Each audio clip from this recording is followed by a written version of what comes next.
Welcome to NBC News.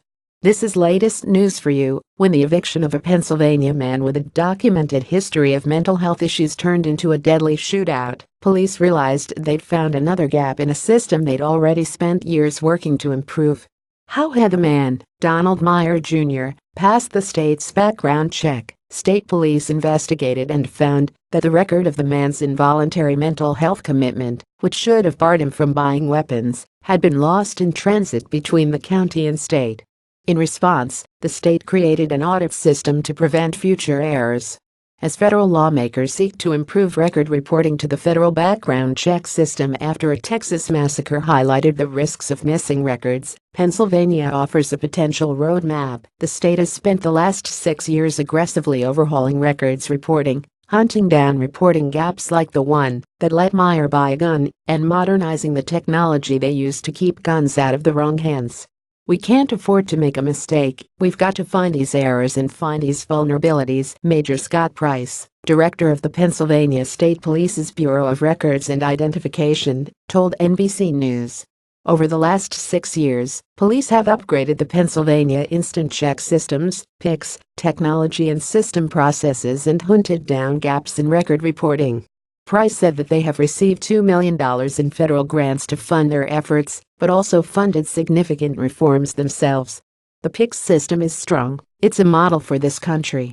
Every state should strive to do as well in record reporting as they do, said William Rosen, the deputy legal director at Everytown for Gun Safety, a group that advocates stricter gun checks for gun sellers are far from simple. An inquiry goes by phone or computer to the FBI's National Instant Criminal Background Check System, which searches itself in two databases, the Interstate Identification Index, where criminal histories are stored, and the National Crime Information Center, which houses warrants and protection orders.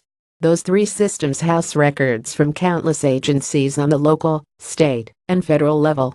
13 states run their own background check systems too, housing state records and submitting copies to the federal systems, according to FBI. 7 states run background checks for certain kinds of weapons, leaving the rest to the FBI. Some checks are instant, while others flag potential prohibitive records, but require FBI investigators to do more research. It's a lot of moving parts, and it's got to move quickly.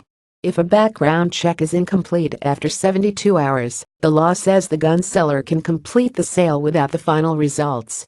Rosen was quick to note that, when the records are properly entered, the system works well. It's stopped 3 million gun sales to individuals barred from owning a weapon since its inception in 1998. The system is intricate, but the solution is simple. Remove any barriers, make sure that your records get into the system, he told NBC News. The barriers to getting the right records in the right place vary from state to state, but include privacy concerns over mental health records, the intricacies of firearm and criminal law, and technological abilities. The Justice Department has ordered a review of the nation's background check system, the National Instant Criminal Background Check System, NICS, aimed at identifying and resolving records reporting issues at all levels of government, as well as within the military.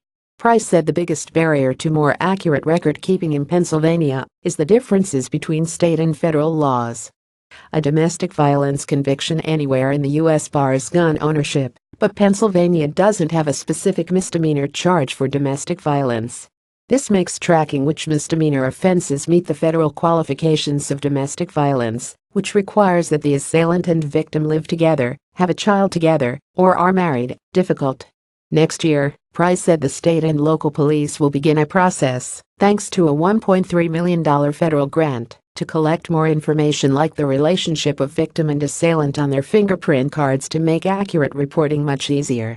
When it comes to mental health records, Price said the question of how certain involuntary mental health commitments, like the ones done by a concerned family member, instead of a judge, jived with federal law, left them in limbo. Would they be enough to bar a gun sale? The issue was settled in 2013. All of the state's involuntary mental health commitments were enough to block a gun sale, and the state transferred 643,167 mental health records into the federal system. In the 4 years since, Price said they've added around 200,000 more mental health records to the federal background check system. According to the National Shooting Sports Foundation's Fix NICS campaign, the state has submitted the most mental health records per capita of any state in the country, as of the end of 2016, the most recent data available. When we looked at this issue in 2011, Pennsylvania was one of the worst. They hadn't submitted a single mental health record, Rosen said. By the time we circled back in 2014, they were the best state in the country with hundreds of thousands of records in the system.